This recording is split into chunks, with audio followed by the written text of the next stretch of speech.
Recording. Okay, we're recording. Chandler, do you have anything to say? Nothing yet. He's just breathing. Okay. I think it's your intro. All right. Welcome back to the Bourbon and Balance podcast. It's Tully with my bud Ryan. Hello. We're sitting next to each other, finally getting to drink a little bit. And we are on tonight with Wendi Irlbeck. Did I pronounce that right? Okay. It's every single time I'm afraid that I'm going to blow it on somebody's name that I didn't ask to make sure that we didn't talk about her last name at all. But Wendi is a sports dietitian, but she primarily works with athletes. And if you see her on social media, it is daily just nuggets and pearls of amazing sports nutrition information. And, Chicken nuggets and pearls. Get it? It's the second pun I've gotten in. Wendi, thank you for coming on. Oh my goodness, you guys are hysterical. Well, thank you, Ryan and Tully, for having me. I'm very excited and grateful for the opportunity to talk with you. Absolutely. Fun folks. Yes, we will have a lot of fun. And like we said, and I kind of briefed Wendi already for those of you guys that are listening, but Chandler is in rare form tonight. So he wants to talk, even though he can't because he's a dog. But if he interrupts, you guys know the drill. Just ignore him. So how was life out in Minnesota? Minnesota's, I'm going to be positive. It's challenging, but I think everybody's feeling the same things across all the states. It's cold, but we had some sunshine today. So how are things in Michigan? Yeah, we actually did too. And it was like 65 degrees today. I feel like we just was windy. We keep getting lucky with these really nice days of sun, like pretty late in November at this point. Yeah. So we had all the garage doors open at the gym and people were enjoying the sunshine and fresh air. And I'm not ready to be cooped up for 4 months or whatever it's going to be, but we'll see. We shall see. Minnesota's pretty cold though in comparison. I mean, Michigan's cold too, but you're on the other side of the lake. It's pretty chilly over there. Yeah, we've had some pretty extreme temperature changes too. This is what Minnesota is. One day you're out there short sleeves, and then the next day you're wearing 5 layers and a puffy jacket. Mm-hmm. So we just take the days as they come, but today was a beautiful day. So I also had the door up here as well open, and it was nice to get the sun in. It's Midwest air conditioner heat. Going back and forth. Where you wake up in the morning, you have to put on the heat and defrost your car, but then in the evening you have to put on the AC on the way home. Just to drive.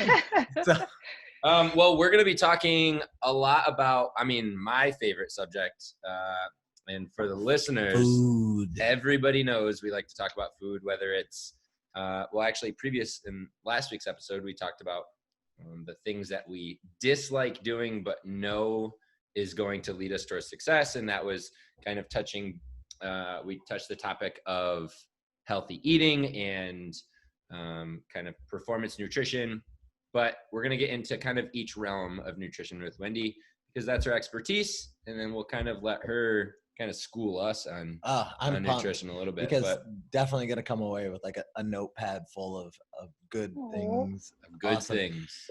Of great information. Sure. Thanks, Ryan. But before we dive into that kind of stuff, tell us a little bit about, your athletic background and your upbringing and what got you into the sports dietitian realm. Yeah, that's a great question, Tully. I never get sick of answering it. I always like to highlight, I grew up out in the country, southeastern Minnesota. Grew out working on the farm. My first job was rock picking. I loved it actually. Picking? Yeah, you've never rock picked before. No. You didn't grow rocks? What does that entail? You just pick up, find the nicest rock and pick it up? Yeah, if you want to call it that. There's several. You'll lose your mind. It's kind of like, where do I start? But no. So in order for the equipment to get into the field so things aren't damaged, you need to collect as many larger rocks as you can, softball or larger. Some fields are rocker than others. Our neighbors, we got together with them. It was really fun. You literally rock pick like sun up to sundown. You get paid for it. You get sunshine. You get exercise, which is great because I love exercise. I used to run laps around my house as a child. So that's really what got me into nutrition, though, was I understood there were certain foods that I consumed that influenced my energy levels, how I felt, my cognition, I started my own personal food journal at 10 and knew I wanted to do something related to nutrition, fitness, thought it was strength and conditioning. So I played sports all through high school. So of course I really love performance. I love competition. I'm still very competitive, but again, I just love nutrition because we all eat food and it all influences us in a certain way. We're all athletes because again, whether you're an athlete in the gym, on the court, in the field, in the boardroom, classroom, we all have the ability to perform. So I love nutrition, obviously. Anyone who knows me understands that. But I started out, I played college softball at RCTC. I did 1 year. I was a pitcher. I ran cross country in high school. I went to the University of Wisconsin-Stout, did my bachelor's and my undergrad there, my bachelor's and master's there. I spent some time at the University of Florida as a sports nutrition intern. That was a really fun experience working with their athletes to really see like what a Power 5 school. When were you there? 2016, so quite a while ago. Sure. Yeah. So not like Tim Tebow era though, like no, when things were really crazy at Florida. Yeah. But I did hear some really cool stories about him, Tully, and honestly, like him breaking into the weight room at, midnight. Some of the, Coach Kent was a head of strength and conditioning when I was there, and he would tell us stories about how Tebow would break in and he would want to lift weights and they'd kick him out and tell him to go home and go to bed. And just awesome experience. But yeah, so it led me to, Michigan. I worked for the Dairy Council as a sports dietitian doing presentations, education, and then decided to start my own private practice sooner than I was ready, but we figured it out. And by the way, it is National Women's Entrepreneur Day. So hey, all the amazing women out there. Thank you to all the badass ladies. It's got to be a lot of things today because it's also National Pancreatic Cancer Day. I did not know that either. Yeah. Awareness. It is. Or Awareness Day. Awareness, right. Which that's really important, especially it's also Diabetes Awareness Month too, November. So yeah, look at this. There's always something. Sure. But, yeah. So you said you started, and I didn't want to interrupt you, but you said you started keeping a food log at 10 years old. So 11, but yeah. So were you raised in a family that was like really aware of nutrition at that young of an age? Like what got you interested in it so young? No, actually. So my dad he owns a trucking business and then he's also a crop farmer. But we played sports growing up and, my grandma, she was like my mother. We spent a lot of time together. So we had our complete meals, the meat, potatoes, whole grain, and we were very active. So no one was really into nutrition. My sister's a PA, but she and I both ran cross country and we knew that nutrition played a role. But I personally took it to a very extreme. I started looking at macronutrient metabolism and tried to figure out what I could. Of course, Dr. Google at the time. I had no concept of what was what, but I did understand the implications of carbohydrates and how important they are for, endurance sports. And that's really what led me into nutrition. So I just fell in love with it and I picked up any type of literature that I could at that time and just took it from there. That's wild that it wasn't a person or something like that. It was just, that's gotta be like the new age story of I Googled it and then I went down the rabbit hole. So no kidding. You know what, Tully, I should say this. Well, and I've integrated this into my practice more so. God, he is the one that gave me my talents, gifts, abilities to do what I do every day. So all glory to him. He is the one that put this passion in my heart.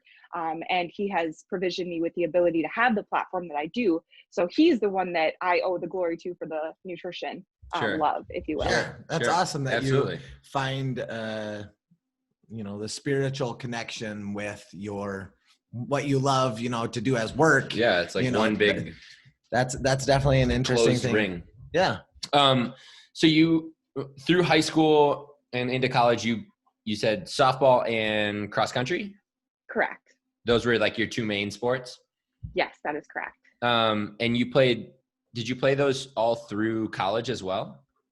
No, I only played 1 year of college softball. I was a pitcher. So I decided that I wanted to start my own personal training business at the age of 19, 20. Oh, so wow. I stopped playing softball and decided to work with people and individuals. And so I was a 1099 at an Anytime Fitness in Menominee, Wisconsin, where I was getting my bachelor's at the time. So what's really cool, Ryan, is that actually some of my clients that I had then, I started working with them as a dietitian. So it is kind of fun. I mean, our field is all about connections and how you treat people. Yeah, and, absolutely. So everything that you guys are doing is really phenomenal. I mean, some of the guests that you have are absolutely tremendous, and it's just connecting people and helping people. So I think we're all in this together, and it's just great to, you know, be able to work together. Yeah. And it's funny because every week that we do these, I mean, essentially we're just geeking out about, you know, this realm of health and wellness.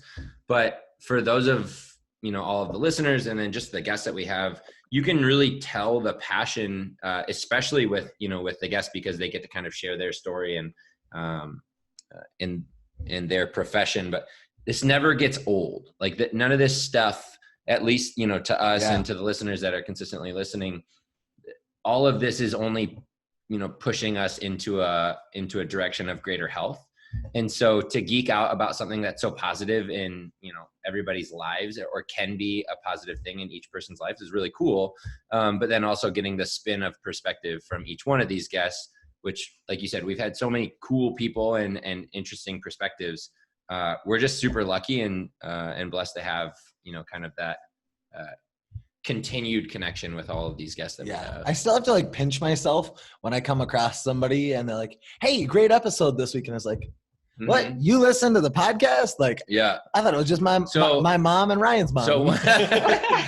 So actually, going off of parents, one thing that was funny. So Michael, who is my training partner and competing partner in CrossFit. So he's also the other head coach at the gym that I coach at. So we're sitting there, whatever, and we're just kind of chatting. And it was yesterday when you were in the gym with us. And he said something like, "Yeah, my dad listens to every episode as soon as it's released. Yeah. And sometimes he talks about that week's episode with me, but I haven't listened to it yet." And it was just like one of those people where I was like, "Your dad listens to every one of our episodes?" Like, I wouldn't have thought that. So it's just we've been super, like I said, lucky and blessed to have just the following that we've gained. And then all of these guests like you, we're very fortunate to have. All right. We can't talk about ourselves at all. No, I have one more question for you. Do talk about yourself. What elevator speech, what motivated you to start this podcast? Because I want to know, and I bet your listeners want to know too. What started the podcast? One thing that I always say is, motivated you? Yeah, a lot of people, their first question when they, I don't know, it's not like intimidation or anything like that, but when people ask us, they're like, you know, they ask about money at first. Like, I've had a lot of people ask like, "Oh, you guys must be making a lot of money off of this." And I'm like, it's hard because no, we're not making any money. Like, this is, in fact, we're just investing our own money. Yeah, we lose money on it. But I think it circles back to the fact that this is just something that we genuinely love. And regardless of if there's a microphone in front of us or a guest on the other side of the screen or table, this is stuff that we geek out about every day, both in our professions, but then also over a glass of whiskey. And so there was so many times where we were trying to find excuses to hang out. And we finally came up with this. It was like, well, this is a weekly excuse, you know, in quotes, for us to hang out for at least an hour, to drink some whiskey, and to talk about something that we're both passionate about, and, you know, that will help others. Yeah. And we had a couple drinks, and then it was just like, "Hey, why don't we start a podcast?" You know, it'd give us a reason to hang out once a week. And, and luckily our friend Matt Quant is a guy that owns a company called I Edit Podcasts. And he was a friend close enough to just kind of give us the information to launch. You know, he didn't do any like services for us, but man, if you do want to start a podcast, anybody that's listening, check out Matt's website, I Edit Podcasts. He has a lot of great free resources, and he also will edit them for you. Yeah. He's the man. But between that, you know, just having that conversation and then having somebody give us some guidance made it, you know, so we could just launch it. And if you go listen to the early episodes, I mean, we're still not good at this, but the early ones are especially like no intro. It's literally just like, "Hey, welcome to the Bourbon Balance Podcast. What do you want to talk about this week?" So that was a terrible elevator speech. You'll get it. It was great. It'll get better, right? But I think just it comes down to, you know, like a lifelong friendship where we just always talk about this. So why not put it on a platform that can reach and help other people that, you know, maybe they just want something to listen to. I don't know why you would want to constantly listen to us, but hey, if it's helping you out, then it's helping you out. And we have really cool people like you on the show. So because we're badass, brother. No. All right. Well, we've talked about ourselves way too much. So you gave us kind of some of your background there, Wendi. So where are you now? You know, what are you involved in, and what is on the horizon for you? Yeah, so first and foremost, I am very excited about some Performance Nutrition 101 groups that I'm launching. A part of what I do is I work with a lot of young athletes. I work with strength coaches. I help them, you know, understand the fundamentals of nutrition so that they can apply it in their lives. I am operating those groups all virtually, and I am currently in Minnesota, but I will be relocating to Grand Rapids, Michigan, where I started my private practice. Yeah. In Michigan, Best city in the Midwest. Yeah, well, no. Oh. I may be biased. Minnesota nice. No, All kidding. right. Yeah, so everything I do now is virtual. I'll back up. So when I started my private practice in 2019, I wanted to really work with anyone. I really love promoting healthy eating, eat the rainbow. You know, a colorful plate is a healthy plate. I love working with the general population, but my true passion is young adolescent athletes, and then also empowering strength coaches. So kind of marrying health, wellness, fitness, you know, health promotion together. I offer a lot of services right now, corporate wellness, you know, presentations, one-on-one coaching, group coaching, and public speaking. I'm going to be speaking at a clinic held virtually, of course, now with the pandemic, at the University of Iowa. It's a running symposium, and I'm very excited because I really love presenting. I love educating. So that's what I'm doing right now. I'm working on those projects, working on doing some writing. I write for Simply Faster. I also try to publish as many blogs as I can on my own website, nutritionwithwendi.com. And then, of course, promoting as much as I can on Twitter. Just little nuggets, right? Just practical stuff that people can apply. I think that, again, right now there's information overload, and how do we really navigate the science and understand it so that we can apply it respectively to our lives? And one thing that is really important right now that I'm very passionate about is, you know, how do we make sense of what's out there for athletes, for the general population, but then also the aging adult? So obviously supplementation, topics like that, like creatine, monohydrate. I was on a podcast earlier this week where we talked about who should be using creatine, you know, what are the benefits of it, 101, one of the most widely studied ergogenic aids available. Again, that is something that I'm very passionate about too. It's how can we create really simple strategies to make our lives better, to move well, move often, right, and feel good and wake up without pain. So that's a very passionate, you know, expression of what I'm doing. I just love helping people. Long story short, that's I mean, I really appreciate, like, there's a lot of people that are like personal trainers, for instance, that they don't want to give people information. They only want to give it to them if they're paying for it. Yeah. But I really like your approach, especially with athletes and coaches and even parents. It's providing, you're essentially like meeting them where they're at and providing them with information, because I like I said, I just really appreciate that your perspective is like providing that information, because you know that a lot of those people, obviously if they work one-on-one with you, they probably will see, well, they will see better results. But the realistic thing is that, like at Granville High School, all 1,800 kids at the high school are not going to be able to pay for sessions to work with Wendi. But if you empower coaches and other people to have the right information, then we're really making an impact. Yeah, it's like a big domino effect. Yeah. Or a trickle effect. And Tully, thank you for expressing that. You highlight a really great point about, I think first and foremost too, is building that trust and that rapport. I can't tell you, I had my website up and running really before anything, but nobody really went to it. They went to my Twitter. So all of the free content that I've been building since the early days of my Twitter, I established my Twitter in 2012, and I never really used it till my dietetic internship in 2015 to 2017. I started just putting out information all the time. And I then met the people that were sharing that information at various conferences and clinics. And they said, you know, keep doing that. Dr. Rob Wildman, he is the chief science officer for Dymatize. he called me the emoji queen in 2016. And I thought, I don't know if I like that, but like people remember that they like simple key takeaways. And it's like, totally. you know what, it's not about me. It's not about you guys. It's who cares if we look silly, if we're helping people and they remember those things. Good. That's the whole point of it. And, you know, it's just cool that people will come to me too on Twitter, I should say. They message me and they say, I have never talked to you, but I've been following your stuff for 3 years and I've lost 20 pounds. That to me is like, hallelujah, we're making it makes everything worth it. Yeah, exactly. It gives me purpose, whether, you know, the money always comes, right? And I am a small business owner and we're all experiencing some hardships right now, but when people really trust you and they know that you care and you're being consistent with your messaging and your platform, they will come to you. I've had a lot of really great opportunities come my way because I've stayed, you know, humble, and I've also stayed genuine and authentic, that I'm not just here to take your money. I'm here to help you. And it's an investment for life.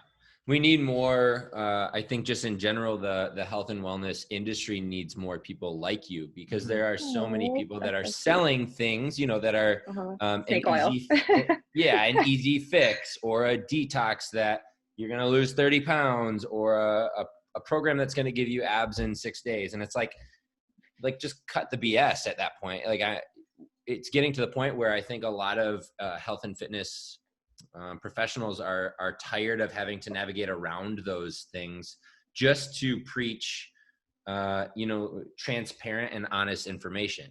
And I think there are a lot of key players right now that are kind of breaking through those barriers and kind of creating that pathway for a lot of people like yourself or like us. But those things are still enticing to a lot of people, you know, like the quick fixes. So not even quick fixes, just like total BS information. Like we are way too old to be on TikTok, but whenever I see fitness stuff on TikTok, it's almost always insane. Like the guy is like doing like 300 crunches and he's like, shred your belly fat. And then luckily there are people, there's a guy that like duets where he like talks over the video that somebody else has already recorded. And he's literally like, this is total BS. Like, please don't listen to this guy. Like, you're not going to lose your account. But there's like, there are people that do the same thing with like nutrition. They're like, oh my goodness. You know, like there's a guy that will do like fat burner smoothie. And it's literally like 100 grams of carbs. And it's like an insane thing. It's just misinformation. And that's what it's hard because, again, we talked about it last week. It comes up almost every week. It's like people don't know what they don't know. So the fact that anyone can put out information about strength and conditioning and nutrition is the hardest thing. So what have you found is the best way that you're like combating that misinformation besides just putting out good information yourself? Oh my goodness, so many things come to mind. That's going to be a lifelong battle. I actually had in one of my presentations with Northwestern Clinic back last spring with Iowa. I had a dietitian and a shield on one of the slides about like trying to overcome misinformation to protect our athletes and clients. It's so true. I mean, it's going to be a lifelong battle, just like with the coronavirus. It's a lifelong battle. We're going to have to live with it, and we're going to have to learn how to mitigate the risk by putting out consistent evidence-based information, you know, not, you know, confusing the science. And I think a lot of people make the mistake of taking information out of context and applying it to a population that's not appropriate. So for example, something that's a part of my journey too is that I used to run just junk miles. I used to run and do a lot more cardio, but now I've really shifted in the last 2 to 3 years more strength training, and you know, started using creatine monohydrate consistently, increased my protein intake, dialed back some of my carbohydrates because I was running less miles, right? And I have increased my lean mass and improved my body composition. I feel better than I ever have. And this is not just anecdotal, right? We know in the literature that increasing your protein intake can be a great way to facilitate, you know, fat loss, not just weight loss, because those are different, but also create a lifestyle in which you can lose this unwanted body fat. And going back to your point of like, how do I navigate the science and how do I help people and overcome this? I provide people the information, I reinforce it, we keep it simple, we keep it clear, concise, and basic, and people get results, whether it be, you know, tracking their nutrition, actually acknowledging their portion sizes, really getting back to the basics. And that's a big part of what I do. So you want to talk about giving out content. Here are the secrets to fat loss, folks. Here we go. Right? Here we go. Everybody listen up. Grab your pen. Okay. This is going to be bulleted in the podcast description, just so everybody knows. Well, I hope I don't mess it up now. Pressure is on. Here we go. Okay, so first and foremost, what you fail to measure, you fail to manage. So that's applicable not only to our exercise, to our movement, but to our calories, our nutrition. So when people are saying, I can't lose fat, but they have no concept of tablespoons or cups or ounces or anything of that nature, the key is just to be aware, right? And how do we start being aware? We start tracking, whether that be a journal, we use an app. People don't know what they don't know. So the secret really is, there is no secret, right? It's getting back to the basics. Yeah, I just got your attention though. Everybody kind of leans in when I say like, this is the secret to fat loss, right? Because everybody wants like this a sexy, aesthetically pleasing thing. And the fact of the matter is, it just is the basics and going back to the fundamentals and executing them day in and day out.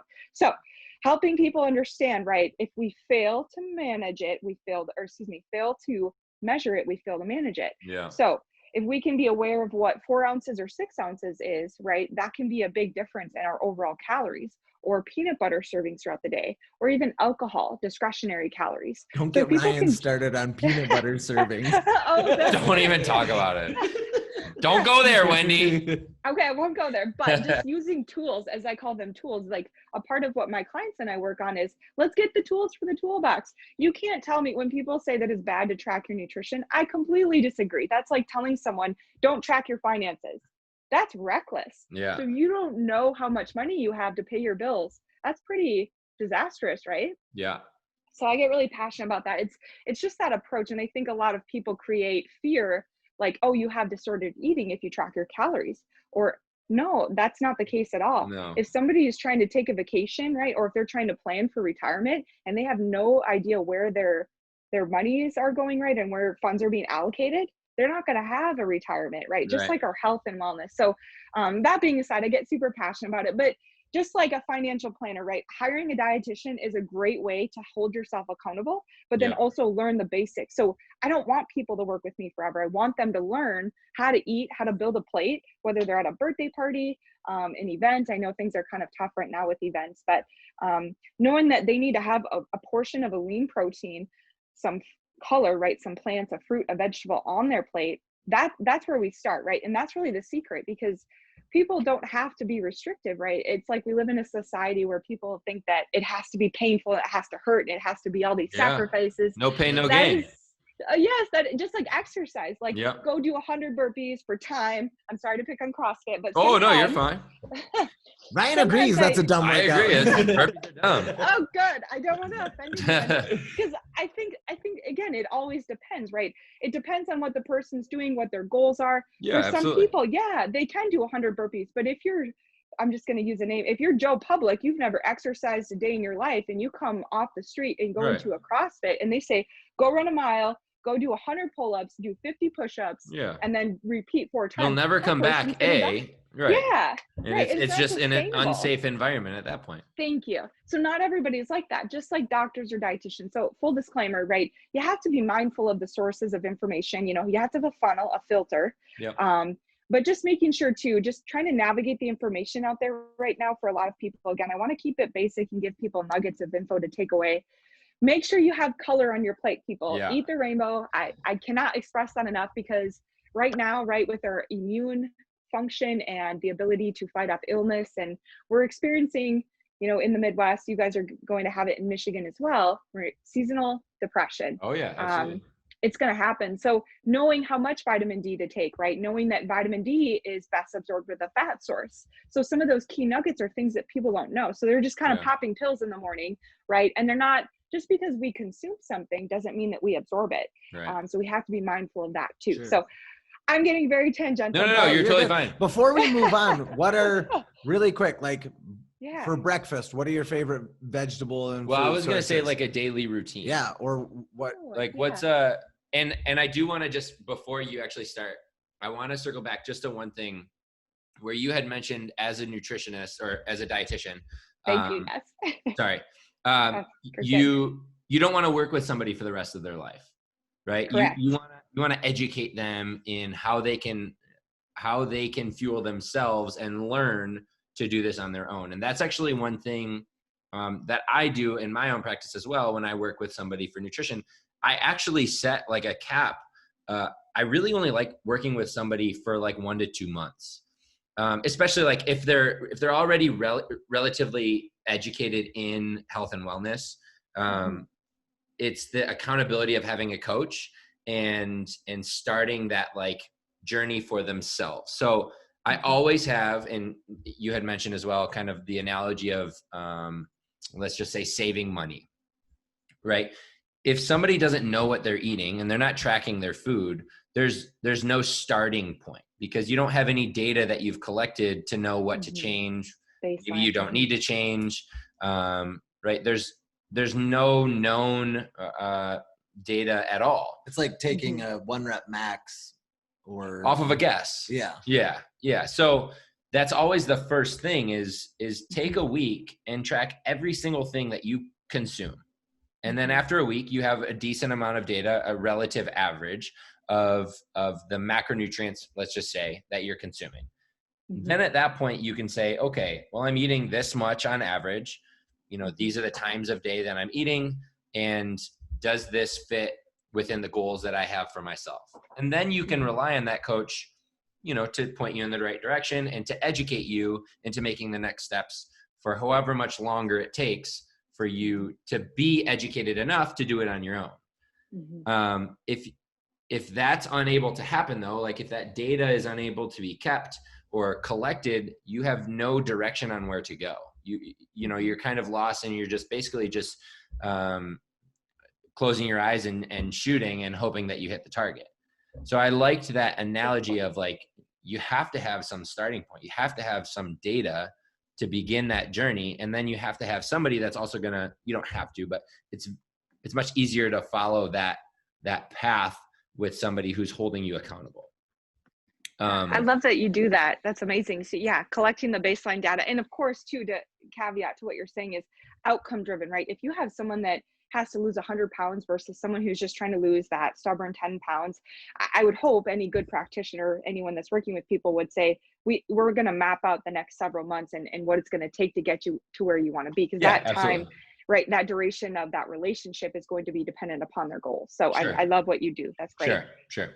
Yeah. So like what, and this is something that for some reason popped in my head, but you seem like somebody that would have kind of like a morning or a nighttime routine in terms of nutrition routine. What did I just say? Or a day routine. Did I say eating? Or did I say routine? Okay, good. Because for some reason I thought I said. Did you just black out all of a sudden? I was like, what did I just say? Bourbon. Jeez, man. I haven't even had a full glass yet. Get some water in you. Do you have routines throughout your day that you follow or that you instill in people that that you coach that allow them to kind of like progress towards success? Yeah, that's a great question. I think routines are really great. As athletes too, again, when we have a routine, we take out the guesswork and then we're more likely to stay on top of things, and then we can stay focused with what we're doing, and it again diminishes that deviation from the plan. Morning routine always, and this has changed since I've been traveling so much back and forth, but consistently I like to wake up in the morning. I do not check my phone right away. I think a lot of people do this. I used to be one of them, and I found that just negatively affects the rest of the day. It just does. So we just had this conversation literally like 2 nights ago with my wife and Tully. He was here and he put in the seed. He planted the seed of keeping your phone out of the bedroom. Yes. 100%. And I am the absolute worst at that. I sit on my phone until literally like 30 seconds before I go to bed. And my wife has now placed her phone in the kitchen before we go into the bedroom. So I'm very bad at it. Shame on me. But okay, so that's part of your routine. Yeah, just to say too, I mean, not that I do that every day, but I really make a cognizant effort and I establish boundaries of like, having a sleep machine too, or a sound machine in which I have ocean waves, things like that. That's really key for me to hear that as I'm sleeping. But when I wake up in the morning, I drink coffee. I don't eat immediately. It depends on the training session that I'm doing, but sometimes, because I do a pre-sleep meal in the evening. So again, just this is what I do. I'm not saying this is what everybody should do, because context is key. But typically what I do is I wake up, I have coffee, I'll typically put either some whey protein powder in it, and then I'll take a walk, and then I will go and I'll create my list, and then I'll check my email. I might have calls with clients, and then I will do my workout, and then I will have my creatine, and then I'll have my Greek yogurt parfait, and then a couple hours later I'll have chicken. I know. God, I love parfait Greek so yogurt. much. Yes. Oh, those are so good. That's a staple. No matter what I'm doing. Yogurt do you have in a day? Do you just do like 1 cup's worth, or do you do like 30 grams of protein worth? Like how much do you have?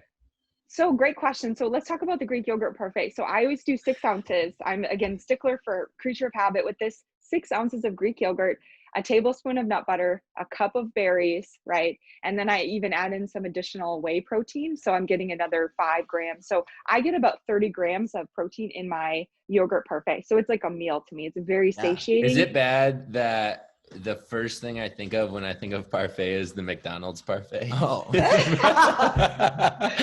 Breakfast parfait. It's probably one of the better choices. It's actually not bad. I mean, it's probably like full sugar yogurt. Yeah, if it was Greek yogurt, it'd be a lot better. But as soon as you said parfait, I'm like, damn, those McDonald's parfaits are What's your favorite kind of yogurt, like brand? Ooh. Okay, I have 3. I like Okios, I like Fahe, Siggy's, Chobani, and again, zero. I sometimes do, low fat or fat free, because again, I like to add nut butter. I'm a nut butter connoisseur. So if you like peanut butter, please let me know, because I'm happy to direct you. Do it, but I like to do the. Ask I like the question, to do. Tully. What is Okay, it? if peanut butter was not called peanut butter, what would it be called? Delicious nut butter. Okay. Touche. That's been our question for the past like 6 episodes. We always just like bombard the guests with what would you call it? So we had to. Heavenly. I mean, I love, so again, Nuts and More, I have a partnership with them. I'm an ambassador, but I use their nut butters. My athletes love them. They actually have whey protein isolate in their peanut butter, so it becomes higher in protein. It's not a protein source, it's a fat source, of course, but RX makes a good nut butter as well. We but sell it at the gym. Oh, in like good. In the like little pouches. They're so good. Great for on the go. Nuts and More makes those as well. But so the parfait, making sure to, again, what's great about the parfait is it's a diverse option that you can have every day, but it can be something different, whether you're adding nuts, seeds, chia, because I put chia in it, but you can put oats in there. So if you're also looking to increase your carbohydrate intake because you have a longer training session, or you're trying to increase your calories, maybe you're trying to gain weight, adding in oats, some chocolate milk, and then stirring that into your Greek yogurt with a banana can be an optimal way to increase your nutrition in a good way, right? More calories, but quality calories. Because I'll tell you this, there's nothing more that grinds my gears than people just assuming if they're trying to gain weight, they have to do it with junk calories. Oh yeah. It doesn't have to be the dirty bulk. Yeah. The dirty bulk. Give me those McDoubles, boy. Yeah. McFlurries. Oh man. I totally agree. And I mean, a parfait in general, sorry, I'll pass the bourbon real quick. Is kind of like a blank slate. Like it's basically, it's similar to a smoothie. You can keep a smoothie super low fat and really super low carb, high protein. Or if you're an athlete that's looking to gain weight, or you're going into a heavy training session or a longer aerobic training session, you can add more carbs with oats, with more fruit and et cetera. So it's like you said, you can kind of tailor it to, whatever you have in terms of your goals for that day. Exactly. Very well said. You can diversify. And I always feel this is how I phrase it to get people to buy in. It doesn't matter if they're an athlete, if they're trying to lose weight, or they're just trying to be healthy. Every single time we sit down to eat a meal, that's a meal. I think I said meal. Maybe I should be cut off of water. Did you just black out for a second? Hey, got it. Maybe. I'm just kidding. Every time we sit down to have a meal, that's an opportunity, right, to fuel our body. So really maximizing that opportunity to get in as many nutrients that are of quality as possible. So I really love the balance, just like Balanced podcast, right? Hey. Pun intended. I'll work on it. But you can make your yogurt parfait balanced though, in the sense of a whole meal. Do you know why? Because you could actually blend up the Greek yogurt, ice water with spinach and whey protein and berries. And then you can pour that into a bowl and add a little bit more Greek yogurt, some oats, and then drizzle some nut butter on there. And you have a yogurt / Like smoothie bowl that yeah, right, that meets all of your food groups, if you will. Then if you, of course, if you want to incorporate a whole grain depending upon your goals, if you're a young athlete, you can pair that with, you know, a whole grain piece of toast with some nut butter or some eggs. I love eggs, and right now eggs are getting the worst rap in the world, but I love eggs. Whole nother Eggs topic. every day. Actually, a member of our gym just brought me a dozen eggs from his chickens, but 4 of them are goose eggs. Ooh. So they're like big boys. They're really big. Yeah. So let's just say, so as an athlete, right?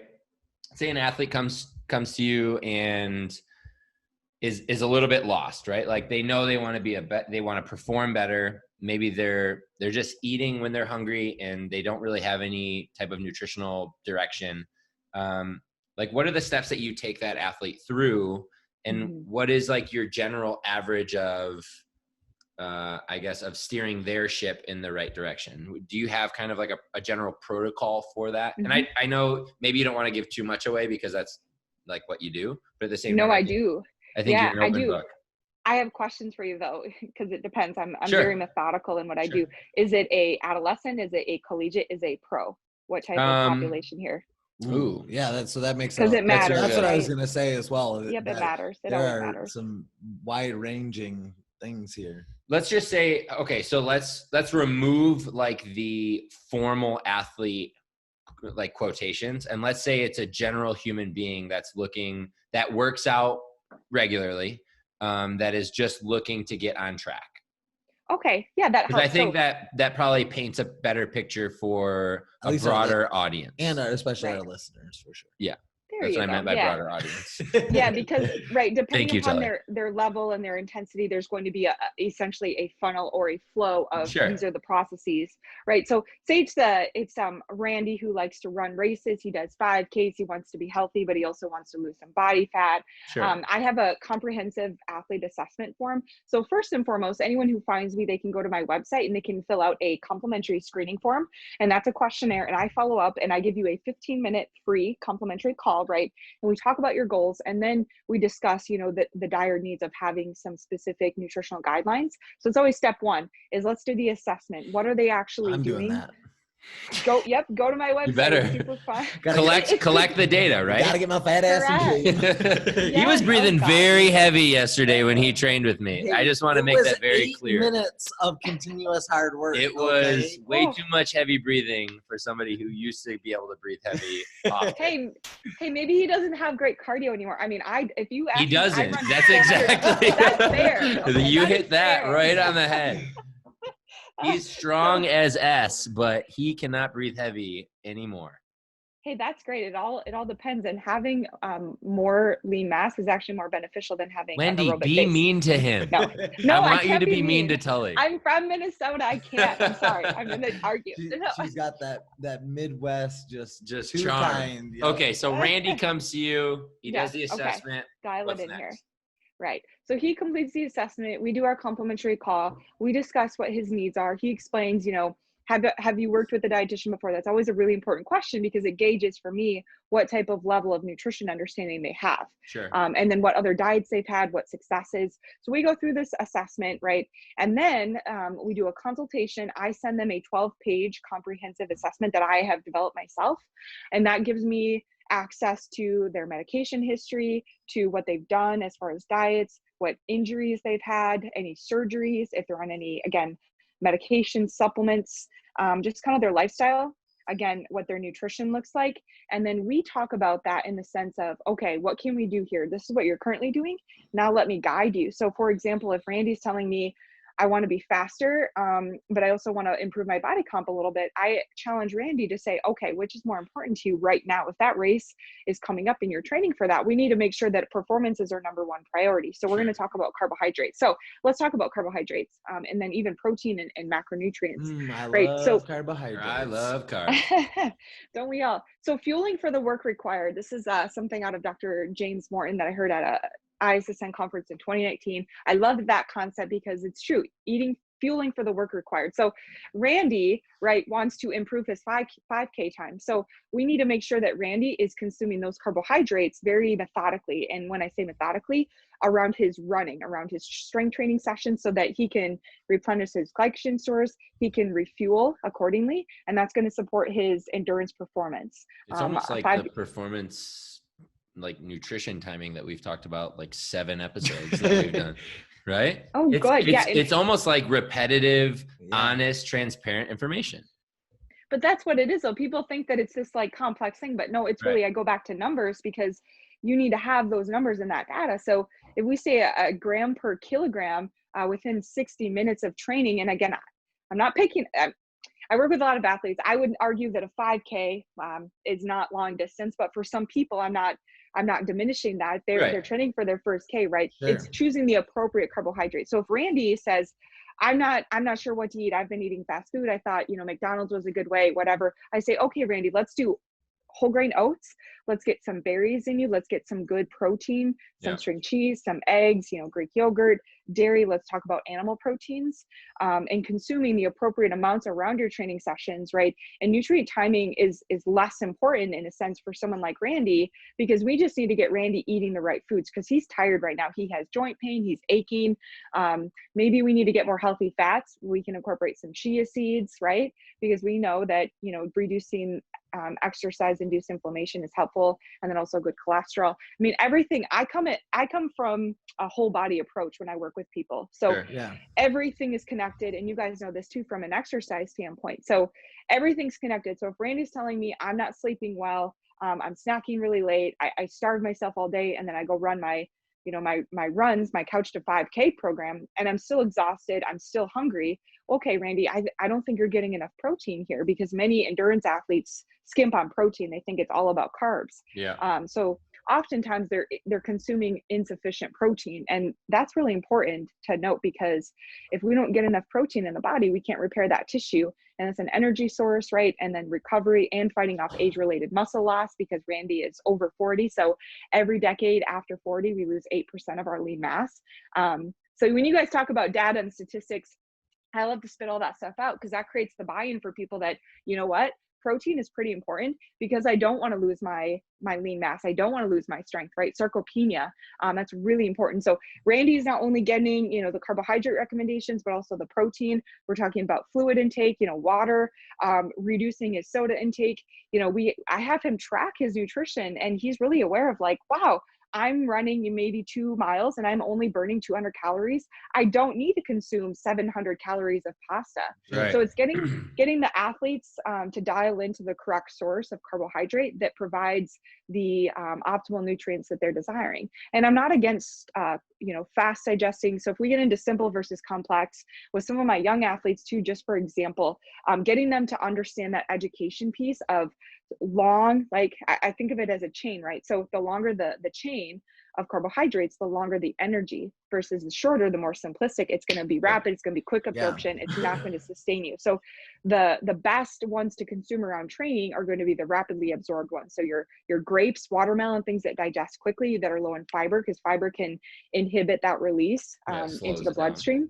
Yep. Exactly. So obviously you can tell I get passionate, but lots of just, recommendations in there. I appreciate you were just talking for almost 5 minutes, and I don't know if you realize this, but I don't think you said to not eat anything the whole time. I really appreciate that your approach, even though the person would be making changes, is very inclusive. It's like, it's finding essentially like how to eat as much as possible, and be able to hit those goals without going over the calorie amount, or don't restrict, just add in things that are going to benefit you towards whatever goal you have. And I really like the actual approach of prioritizing the goal first. That's like step one, is what's most important when it comes to whatever goal you're setting, or whatever goal is most important. And then base your actions, especially around your nutrition, base those nutrition actions around that goal. Mm-hmm. I love that you guys said that. Thank you. I just have to do one plug here because of what we're talking about is something that I'll give away that I work with people on and that I teach them is it's not about eating less, it's about eating right. Sure. So I love that.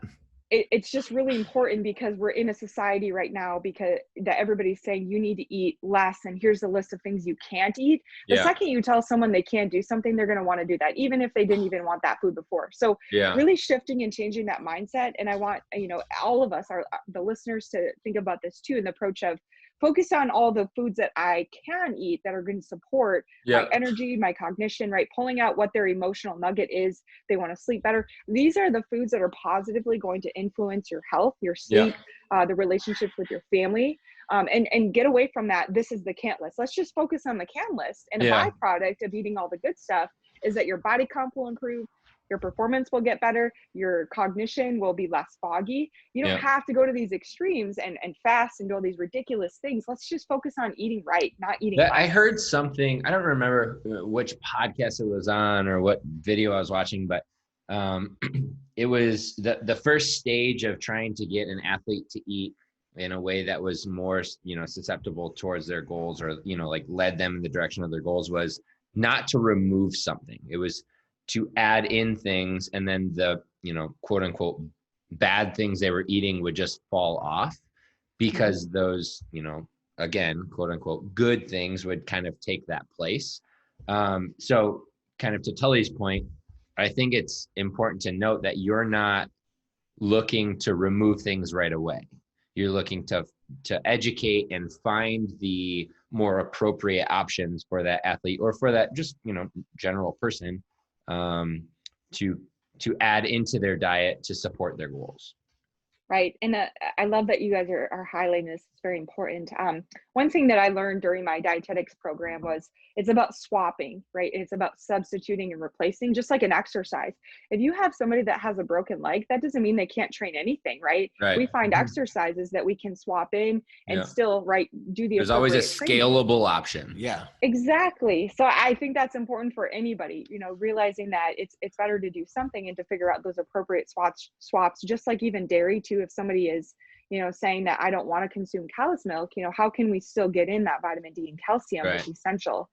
So that's just a part of being a practitioner. It's our job. It's our duty to figure that out for people. So it's a disservice if people are just saying you can't have that and they restrict it. It's not teaching a positive relationship with food. It's very detrimental. Okay. I'm going to break, the healthy train that we're on. We chatted a little bit about this. Are we doing our do some questions? Yeah. Well, yeah, let's do some questions. All right. Well, you can do the one you're about to do. I'm going to. Thank you very much for giving me permission to ask Wendi what I want to ask. You're welcome anytime. Okay, great. You guys are great. What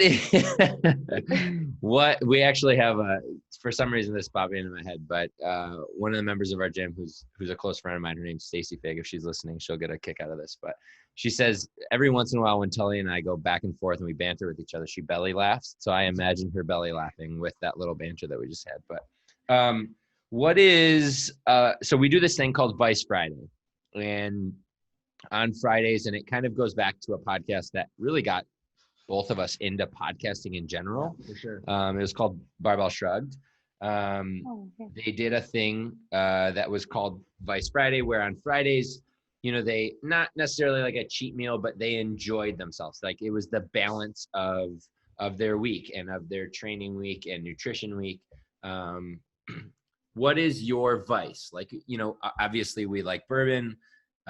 We love it and we kind of hated on it, but we love fast food in moderation, right?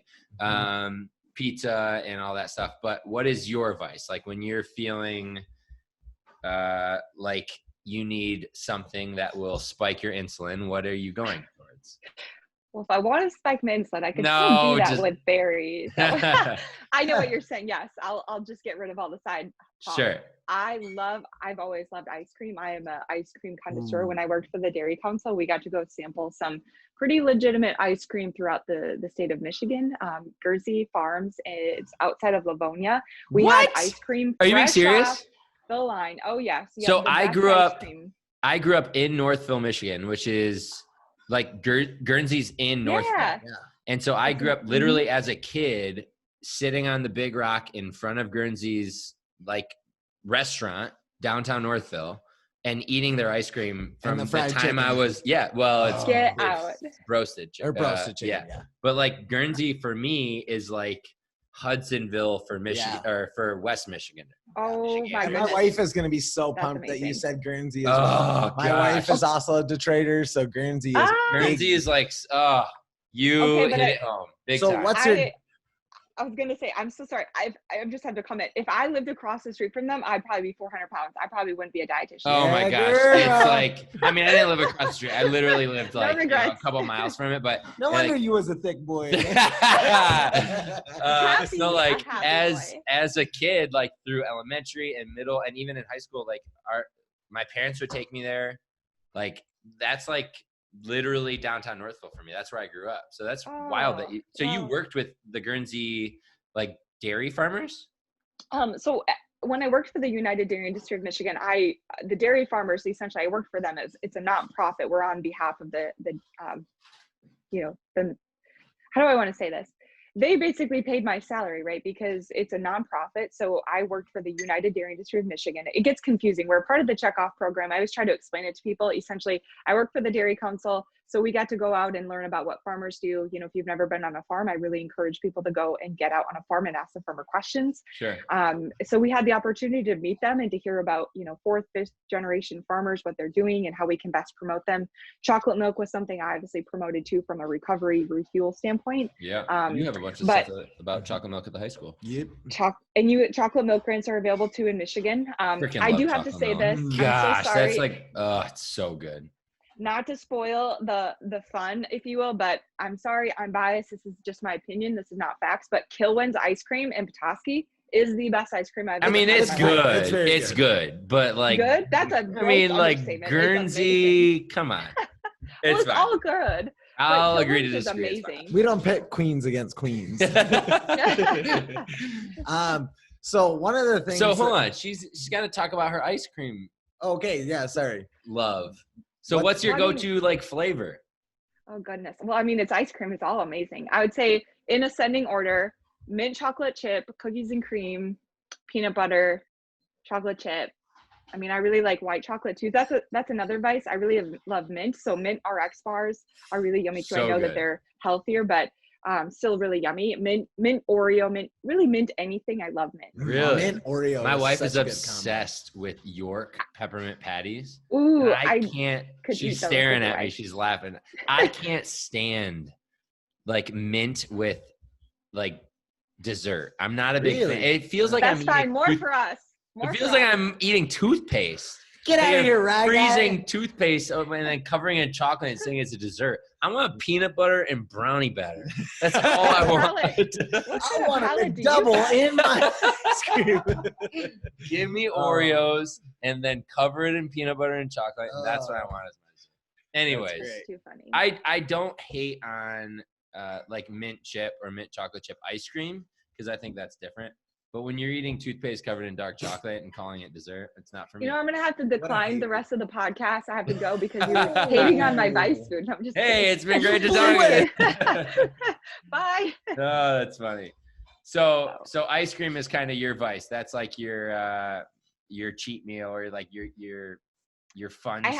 I'm so sorry. You triggered me. So I have to say something Triggered. about the cheat thing. Yes, I get pretty passionate. So I don't believe my clients don't do cheat meals. I don't believe in that. Mm-hmm. If you're eating enough of the right foods, your brain acknowledges that you've received adequate nourishment. You don't get ridiculous cravings that you have to have a whole cheat day and go off the rails. I totally agree with that. I think people should have a dessert every single day, right? Because if they are actually eating appropriate portions, write that down, everybody.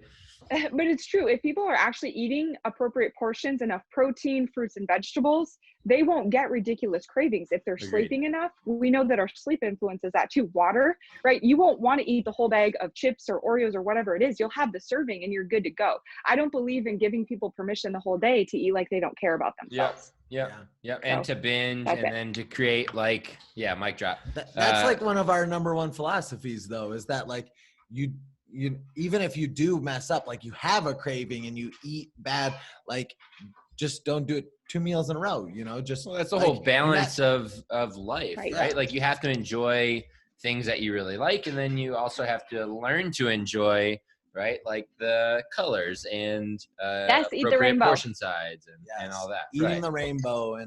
And we don't mean Oh. Skittles, not at least the whole time. Skittles are pretty good, though. I don't hate them. So that actually like takes me to my next question, though. The eating the rainbow is that one of the things that really has drawn me to your content is all like the little acronyms and idioms and like nutrition, like things that make it easy to remember. So the one that I took away was actually from the thing you wrote for the NHS SCA. Wow. Ryan knows What's how much. the acronym? Oh my God. Ryan knows how much I hate that acronym. LMNFO. CNN, ESPN. Sure. Was the 25-50-30 rule, which if I got it right was 25 grams of protein, 50 grams of carbohydrates within 30 minutes of training ending or the game ending. And that was for fueling high school athletes. So Yes. what are some of your, Preach, girl. for like not high school athletes, for our listener base, what is some of your favorite, or what are some of your favorite like acronyms? Yes. We've all done it. Wow, we all blacked out today. Of those kind of sayings, just like some quick hitters for people. Yeah. And I can't take credit for this one. I listened to a podcast, Dr. Antonio, for those that don't know him, he's really great. He's the president of the ISSN. So he was on a podcast, and this is actually how I calculate out my energy needs, but his acronym is great. It's this 1, 2, 3. So how he builds out his, calculations of fats, carbs, and proteins is first and foremost, he does 1 gram of fat per kilogram of body weight. So of course you have to do that conversion of, pounds to kilograms for those that obviously some people know that 2.2. some people don't. So 2.2 yeah, pounds. so and then 2, right, is 2 grams per kilogram of body weight for protein.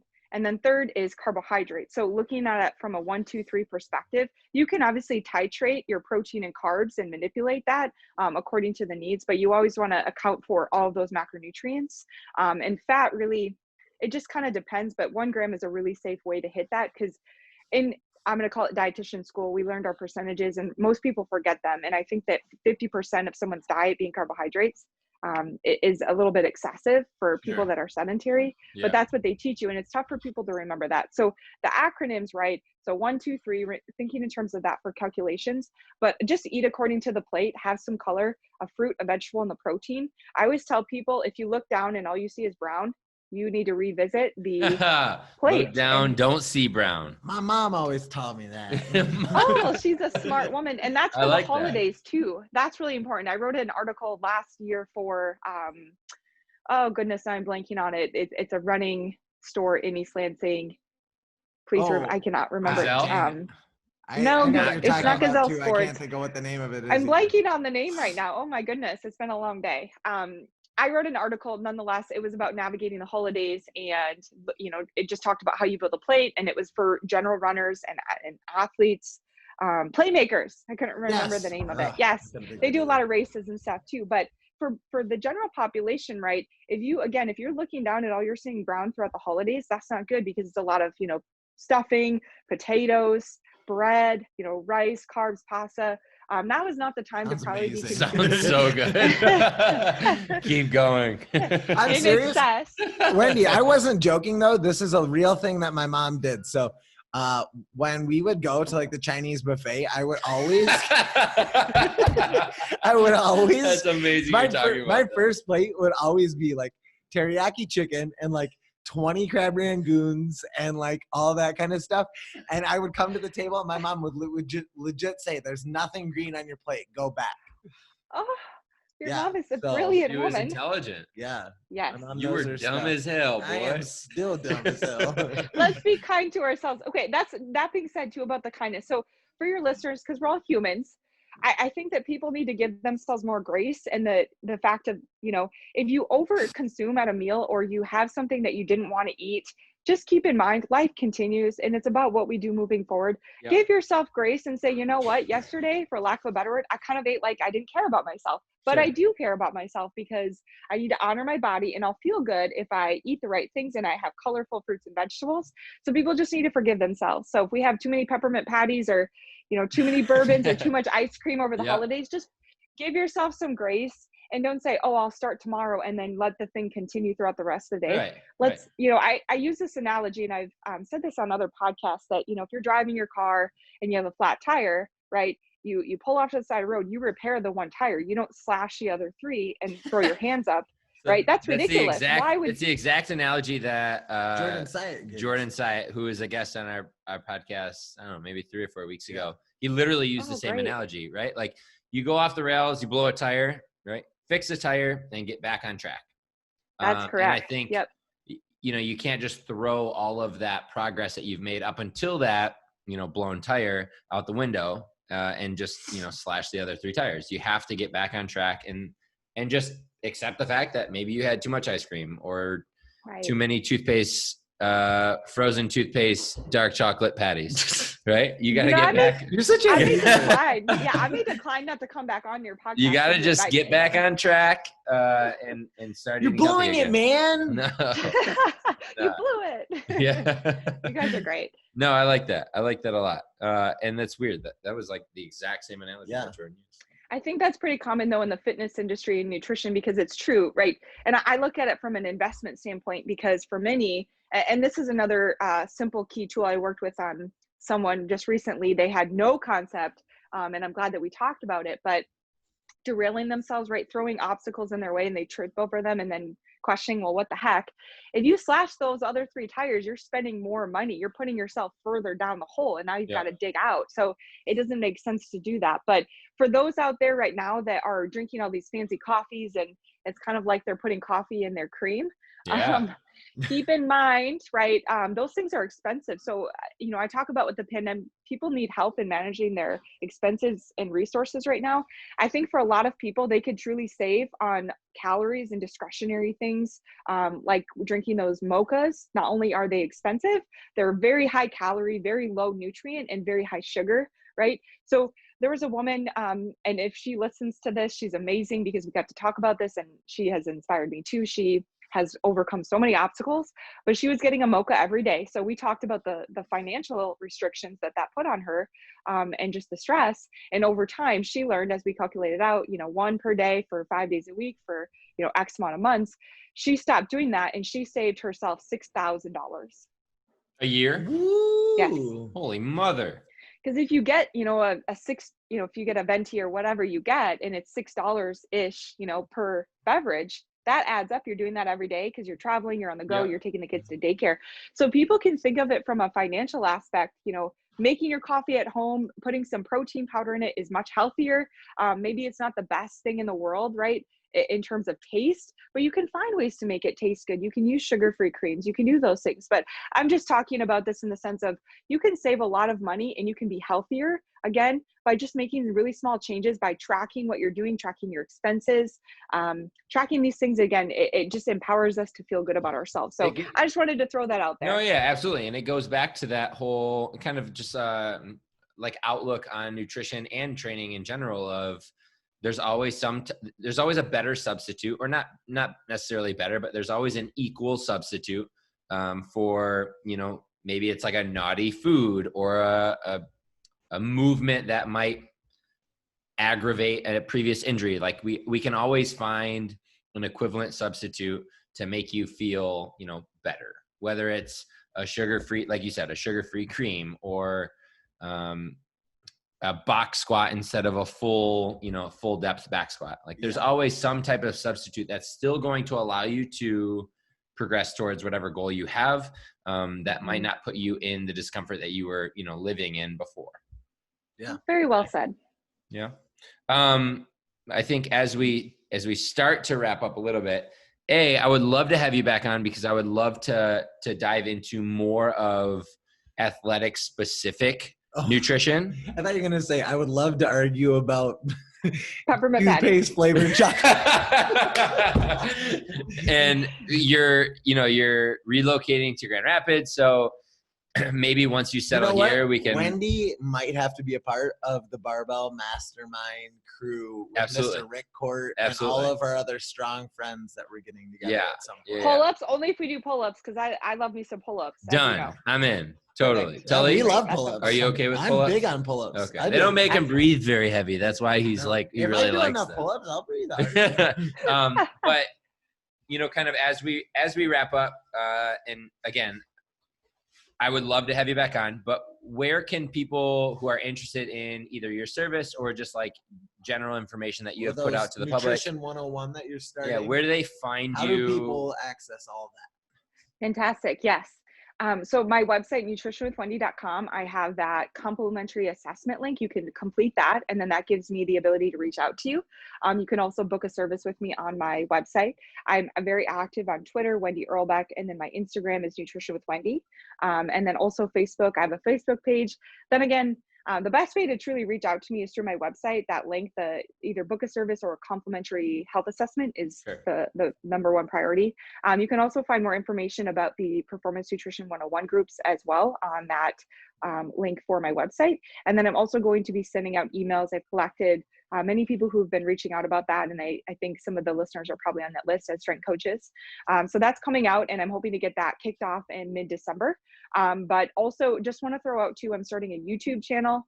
I'm trying to figure it out. There's so many things. Nice. But just doing videos like this, just being real with people and just helping them, providing as much free content as possible.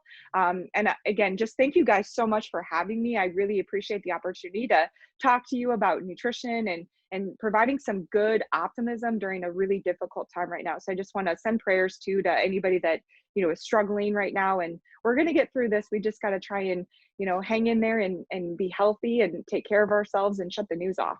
Yeah. You are I love the last plug. Shut the news off. Great Agreed. and powerful woman. Like, You've got to be one of the most positive people we've Yeah. ever had on the show, which is awesome. and I don't know if anybody is refreshing. given more actionable like content to our listeners as far as things that like they will listen to this and will actually like tomorrow Be able to make implement. a difference. Yeah, for their absolutely. lives. I hope so. That's the goal, right? We're all here to just help one another. And if we can be healthier, we all win. And I would say one just last actionable thing that people can start doing right now, actually just kind of a bullet list, like being verbal about what I share on Twitter. Get 7 to 9 hours of sleep, drink water in between meals, start water right away in the morning, focus on protein and a healthy fat. Egg scramble is a great way to kick off the day, set the neurotransmitters up for success. Those are key fundamentals that anybody can do, and they're very simple. So just start there. Absolutely. You are incredible. We just don't deserve. So we got to have. Okay. You're coming back on regardless. Here. Regardless of our little debate about Kilwins and Guernseys, you're coming back on, and we're chatting about especially since you're gonna be in Grand Rapids. About sports. Yeah. Sports nutrition. Yeah. You guys bring the mint something. Bring your wives, because I would love to meet them, because they have to put up with you two guys. No, I'm just kidding.